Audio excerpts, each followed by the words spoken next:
And a very good evening to all my viewers out there. It is right now Saturday, December 11th, 2021. Approximate time is 9:18 p.m. And this is Rosslyn Street. Queen Mary Road is right there. And look at this, we got a power line on fire here. And possibly some branches.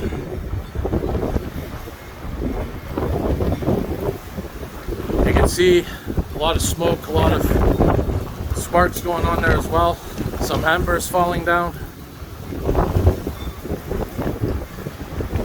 I'm not going to stay too long here because I'm going to be heading to another location to film the actual wind gusts.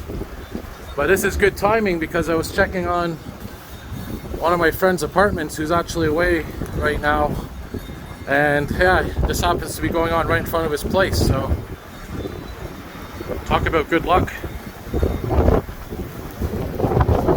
Alright, more videos to come, everybody.